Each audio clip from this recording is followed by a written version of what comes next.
Section 2. You will hear a guide giving a tour of a park. First, you have some time to look at questions 11 to 14.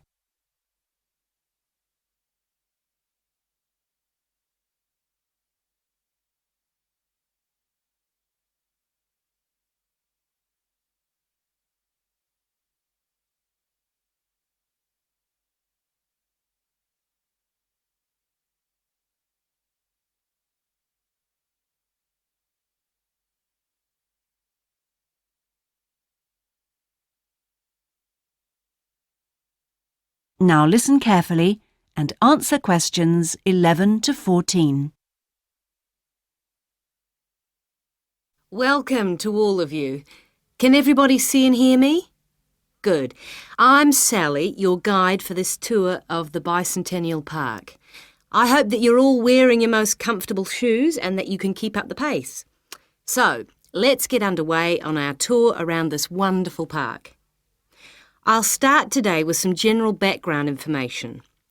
There used to be a lot of factories in this area until the 1960s. Creating the park required the demolition of lots of derelict buildings on the site, so most of the exciting park space all around you was originally warehouses and storehouses.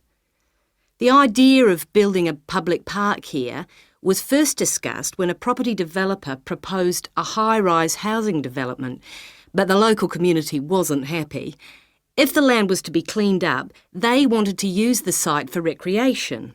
Residents wanted open space for outdoor activities rather than housing or even an indoor sports complex.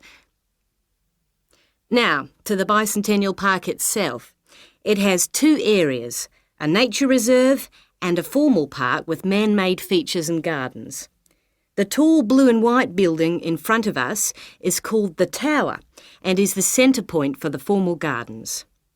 It stands 12 metres high, so follow me up the stairs to where we can take advantage of the fantastic views. Before you hear the rest of the tour, you have some time to look at questions 15 to 20.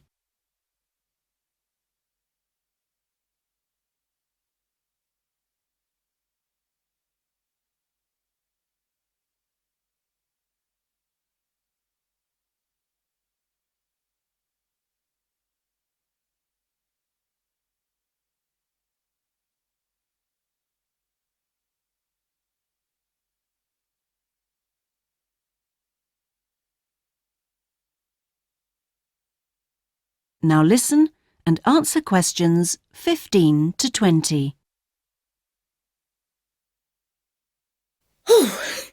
Well, here we are at the top of the tower, and we're going to look at the view from each direction. Out to the east, the large buildings about 1 kilometre away are on the Olympic site. There's an indoor arena for gymnastics, a stadium for track and field, and a swimming pool for races and synchronised swimming, and also diving. If you look carefully down there, you can see the train lines. The Olympic site has its own station to encourage the use of public transport. There is also a car park, but it only holds a limited number of cars. The formal park has some specially created water features. If you look out here to the south, you can see a circular ornamental pond. And around to the west, you can relax and sit on a bench to smell the flowers in the rose garden.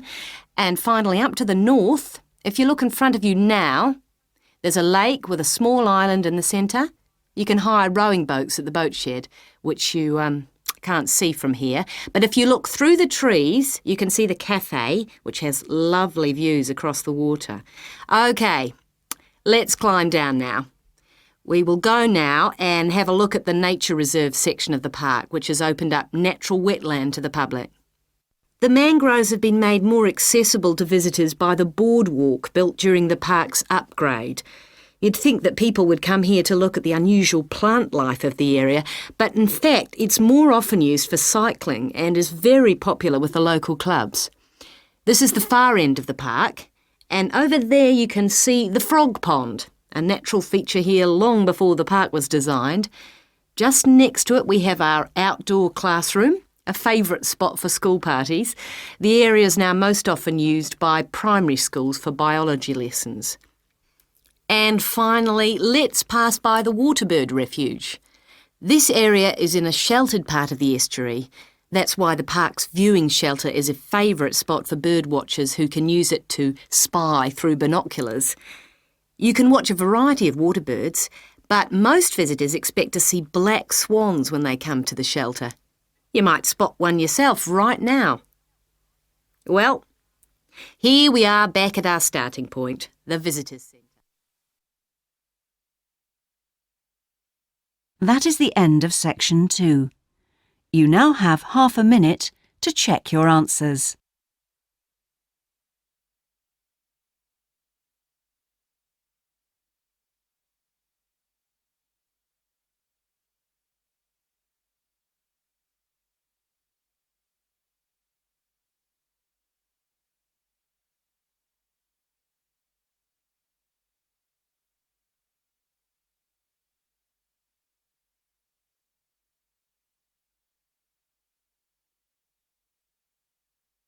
Now turn to section 3.